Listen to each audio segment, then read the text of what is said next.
রমাদান মাসে আল্লাহর নৈকট্য লাভের জন্য যে সুযোগটা তৈরি হয় এটা বছরের অন্য কোনো মাসে হয় না। কোরআন এবং হাদিসের আলোকে আমরা কিছু হতভাগা মানুষের কথা জানি, যে মানুষগুলো হয়তো নামে মাত্র, তাদের অনেকে মুসলমানও, হয়তো অনেকে নামাজ কালামও পড়ে, কিন্তু জান্নাতে তারা যেতে পারবে না। আমরা আজ 16 শ্রেণীর হতভাগা মানুষের কথা জানবো, যে হতভাগা মানুষগুলো জান্নাতে যেতে পারবে না। জান্নাতে যাওয়ার এই নেয়ামতের সৌভাগ্য লাভ থেকে তারা বঞ্চিত হবে। আল্লাহ রাব্বুল আলামিন সেরকম কপাল পোড়া মানুষদের কাতারে যেন আমরা শামিল না হই, আমাদের সবাইকে সে তৌফিক দান করুন। সর্বপ্রথম যে হতভাগা মানুষদের কথা বলতে চাই, যারা জান্নাতে যেতে পারবে না, তারা হলো যারা আল্লাহর প্রতি ঈমান আনে নাই, যারা মুসলমান হয় নাই, যারা ঈমান আনে নাই, আল্লাহর প্রতি যারা বিশ্বাস করে নাই, তারা আল্লাহর তৈরি জান্নাতে যাবে এটা কখনো আশা করা যায়? যদি আল্লাহকে কেউ বিশ্বাসী না করে, আল্লাহর একত্ববাদকে স্বীকারই না করে, শিরকে লিপ্ত হয়, সে মুসলমানই না হয়, তাহলে সে আল্লাহর জান্নাতের প্রত্যাশা কোত্থেকে করতে পারে? দ্বিতীয় যে প্রকারের মানুষ জান্নাতে যেতে পারবে না, বা দ্বিতীয় যে বিষয়টি জান্নাতে যাওয়ার পথে বাধা, সেটি হলো আত্মীয়তার সম্পর্ক ছিন্ন করা। রক্ত সম্পর্কীয় আত্মীয়কে যদি কেউ স্থায়ীভাবে ছিন্ন করে, তাদের সাথে সম্পর্ক যদি একবারে কাট করে ফেলে, বুখারী মুসলিম এক যুগে বর্ণনা করেছেন, নবী করিম সাল্লাল্লাহু আলাইহি ওয়াসাল্লাম বলেছেন, লা ইয়াদখুলুল জান্নাতা কাতি', আত্মীয়তার সম্পর্ক ছিন্ন করে দেয় যে এই ব্যক্তি জান্নাতে প্রবেশ করবে না, সে জান্নাতে প্রবেশ করবে না। অতএব আত্মীয়তার সম্পর্ক যারা ছিন্ন করেছেন তারা তওবা করতে হবে। আপনার ভাই, আপনার বোন, শত বাধা হতে পারে, শত ঝামেলা হতে পারে, শত গন্ডগোল হতে পারে, আপনার চাচা, আপনার ফুফু, আপনার মা বাপ, আপনার সন্তান সন্ততি, আপনার মামা, আপনার খালা, এরা সবাই আপনার রক্ত সম্পর্কীয় আত্মীয়। এদের সাথে আপনি স্থায়ী সম্পর্ক ছিন্ন করবেন, এই সুযোগ কিন্তু ইসলাম আপনাকে রাখে নাই। হ্যাঁ, যদি এমন হয় যে তাদের সাথে সম্পর্ক রাখতে গেলে আপনার জীবন হুমকির মধ্যে পড়ে, আপনি বিপর্যস্ত হন, আপনাকে তারা ক্ষতি করে, তো শুধু ক্ষতি থেকে বাঁচার জন্য আপনি দূরে আসেন, সেটা ভিন্ন বিষয়। কিন্তু সম্পর্ক যদি একেবারে স্থায়ীভাবে ছিন্ন করেন, বিশেষ করে দুনিয়াবি ঠুনকো অজুহাতে, ঠুনকো কারণে, কোনো কারণে মনোমালিন্য হয়েছে আর চিরকালের জন্য সম্পর্ক ছিন্ন করে দিলেন, তো এটা হারাম। এই লোক যদি নামাজিও হয়, এই লোক যদি ওয়াজ মাহফিলেও আসে, এই লোক যদি জিকির আজকারও করে, এই লোক যদি তাসবিহ তেলাওয়াতও করে, যেহেতু সে আত্মীয়তার সম্পর্ককে ছিন্ন করে ফেলেছে, এই লোক জান্নাতে প্রবেশ করতে পারবে না যতদিন না সে তওবা করে তার পাপ থেকে, অপরাধ থেকে সে ফিরে না আসছে। নাম্বার 3, চগলখড়ি করা। এই বদভ্যাস আমাদের সমাজে এখন প্রচুর পরিমাণে আছে। অনেক মানুষ আছে দেখবেন মুখে দাঁড়িয়ে আছে, মাথায় টুপিও আছে, হয়তো নামাজ কালামও পড়ে, কিন্তু চগলখড়ির বদভ্যাস আছে, এই চরিত্রটা আছে যে আমার কাছে এসে ওনার বদনামি করবে, ওনার কাছে গিয়ে আমার বদনামি করবে, আমার কাছে এসে আমাকে পামপট্টি দিবে, ওনার কাছে গিয়ে ওনারে পামপট্টি দিবে। এরকম লোক আছে না নাই? ঘরে ঘরে, আল্লাহ মাফ করুন, আমাদের অনেকের মধ্যে এই চরিত্রটা আছে না নাই? নবী করিম সাল্লাল্লাহু আলাইহি সাল্লাম এই চগলখড়ি সম্পর্কে সহিহ মুসলিম বর্ণিত হাদিসে বলেছেন, লা ইয়াদখুলুল জান্নাতা নাম্মাম, চগলখড় জান্নাতে প্রবেশ করবে না। নাম্বার 4, প্রতিবেশীকে যে কষ্ট দেয়, এই লোকও জান্নাতে যেতে পারবে না। জান্নাতে যাওয়ার ক্ষেত্রে বড় বাধা হলো এই বদভ্যাস এবং খারাপ জিনিস, এই অপরাধ, প্রতিবেশীকে কষ্ট দেওয়া। নবী করিম সাল্লাল্লাহু আলাইহি সাল্লাম সহিহ মুসলিম বর্ণিত হাদিসে বলেছেন, লা ইয়াদখুলুল জান্নাতা মান লা ইয়ামানু জারুহু বাওয়াইকাহু, যে ব্যক্তির প্রতিবেশী তার হাত, মুখ এগুলোর কষ্ট দ্বারা, তার ক্ষতি এবং অনিষ্ট থেকে যে ব্যক্তি নিরাপদে থাকে না, অর্থাৎ প্রতিবেশীকে যে শান্তিতে রাখে না, প্রতিবেশীকে বিভিন্নভাবে কষ্ট দেয়, এই ব্যক্তি জান্নাতে প্রবেশ করতে পারবে না। নাম্বার 5, অহংকারী ব্যক্তি, যে অহমিকা দেখায়, দম্ভ করে, গরিমা নিয়ে চলে, মানুষকে মানুষ মনে করে না। কারোর টাকার গরম আছে, কারোর নাম যশ খ্যাতির গরম আছে, কারোর ক্ষমতার গরম আছে। আল্লাহ তাআলা এক একজনকে এক একটা দিয়ে পরীক্ষা করেন। এগুলোর মাধ্যমে যারা অহংকারী হয়ে যায়, এগুলোর কারণে যারা অহংকারী হয়ে যায়, এই অহংকারী ব্যক্তি কখনো জান্নাতে যাবে না। সহিহ মুসলিমের হাদিসে আসছে, নবী করিম সাল্লাল্লাহু আলাইহি ওয়াসাল্লাম বলেছেন, লা ইয়াদখুলুল জান্নাতা মান কানা ফি কলবিহি মিসকালু যাররাতিন মিন কিবরিন, যেই ব্যক্তির অন্তরে যাররা পরিমাণ অহংকার থাকবে, দম্ভ থাকবে, এই মুতাকাব্বির অহংকারী ব্যক্তি জান্নাতে কখনো প্রবেশ করবে না। 6 নম্বর হলো প্রতারক, 7 নম্বর হলো দান করে খোটা দেয় যে সে, আর 8 নম্বর হলো কৃপণ। আর এই তিনটি তিরমিজি বর্ণিত হাদিসে বর্ণিত হয়েছে। নবী করিম সাল্লাল্লাহু আলাইহি ওয়াসাল্লাম বলেছেন, লা ইয়াদখুলুল জান্নাতা খাব্বুন ওয়ালা মান্নানুন ওয়ালা বাখিল, যে ব্যক্তি কাউকে প্রতারণা করে, ধোঁকা দেয়।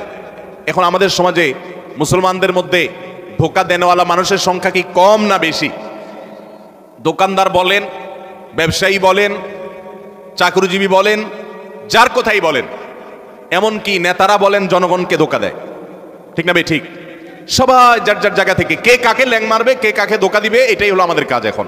অথচ ধোঁকাবাজ, প্রতারক, চিটার, বাটপার, এই লোকগুলো কখনো জান্নাতে যেতে পারবে?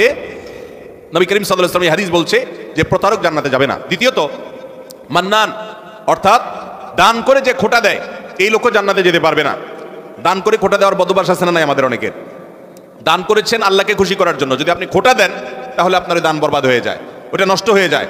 আল্লাহ বলেছেন লা তুবতিলু সাদাকাতিকুম বিল মান্নি ওয়াল আযা, তোমরা দান করার পর খোটা দিয়া, কষ্ট দিয়া, যাকে দান করছো তাকে কষ্ট হয় এরকম কথা বলে ওই দানকে বরবাদ করে দিও না। আমরা অনেকে এই কাজ করি, দান করেছেন ওই ব্যক্তির কাছ থেকে থ্যাঙ্কসের আশাও করবেন না। থ্যাঙ্কস মানে কৃতজ্ঞতা সে আদায় করবে, শুকরিয়া দিবে, সে আপনার স্বীকৃতি দিবে, এই আশাটাও আপনি করতে যাবেন না।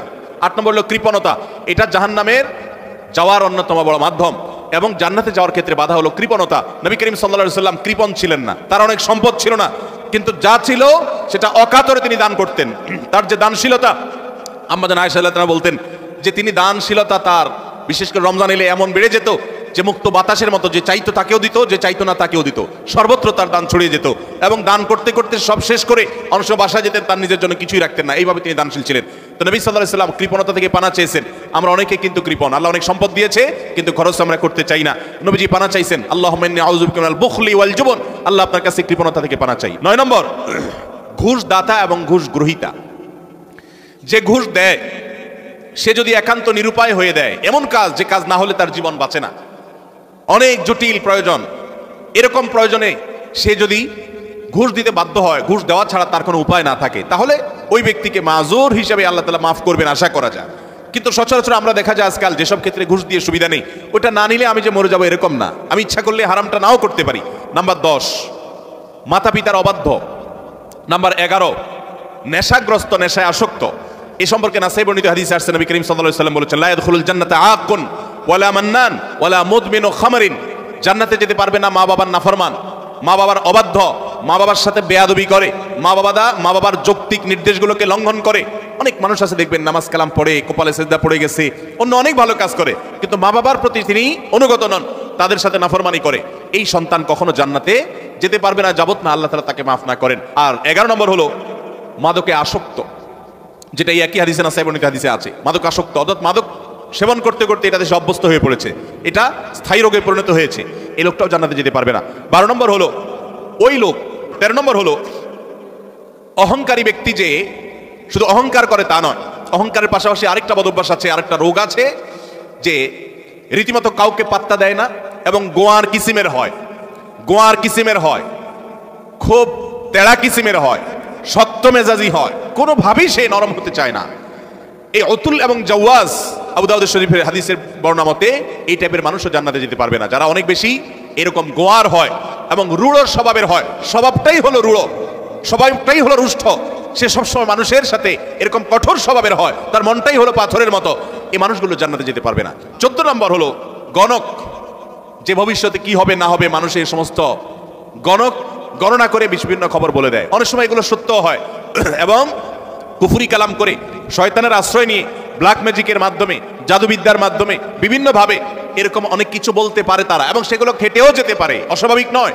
কিন্তু এই যে অসৎ উপায়ে কুফরি কালামের মাধ্যমে, জাদুর মাধ্যমে শয়তানের আশ্রয় নিয়ে ভবিষ্যৎ সম্পর্কে বলে দেয়, এই রকম গণক যারা, এরাও জান্নাতে যেতে পারবে না। এমনকি তাদের কাছে যারা যায়, যারা তাদের কথা বিশ্বাস করে, আস্থা রাখে, এদের ইবাদত পর্যন্ত একটা মেয়াদ পর্যন্ত কবুল হবে না, হাদিসে বলা হয়েছে। 15 নম্বর হলো জাদুকর, যারা ব্ল্যাক ম্যাজিক করে মানুষকে। আজকাল এই ব্ল্যাক ম্যাজিক ভাই ঘরে ঘরে হয়ে গেছে, ঘরে ঘরে দুষ্ট জিনকে দিয়ে, শয়তানের আশ্রয় নিয়ে ব্ল্যাক ম্যাজিশিয়ানরা ব্ল্যাক ম্যাজিক করে।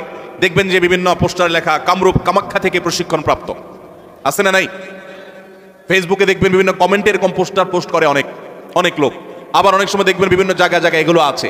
ঘরে ঘরে দেখবেন এমন অনেক রোগী আছে যেই রোগীদের কোনো ট্রিটমেন্ট ডক্টররা করতে পারছেন না, দেশ বিদেশ ঘুরে, বহু হাসপাতাল ঘুরে, বহু ট্রিটমেন্ট নিয়েও কোনো চিকিৎসা করাতে পারছেন না, কোনো ট্রিটমেন্ট হচ্ছে না, সুস্থ হচ্ছে না।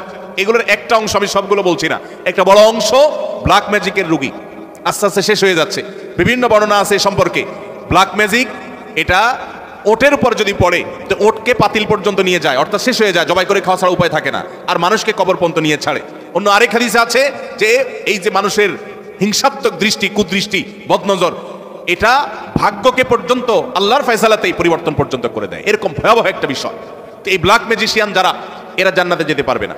জাহান্নাম তো এমন জায়গা যেখানে এক মুহূর্তের জন্য গিয়ে সহ্য করার কথা নয়। অতএব ইমানদার প্রথম চান্সে জান্নাতে যেতে চাইবে, আর প্রথম চান্সে যদি জান্নাতে যেতে চান, জাহান্নামের কোনো স্পর্শ ছাড়া যদি জান্নাতে যেতে চান, তাহলে এই 16 বদভ্যাস থেকে, 16টি অপরাধ থেকে নিজেকে বাঁচাবার চেষ্টা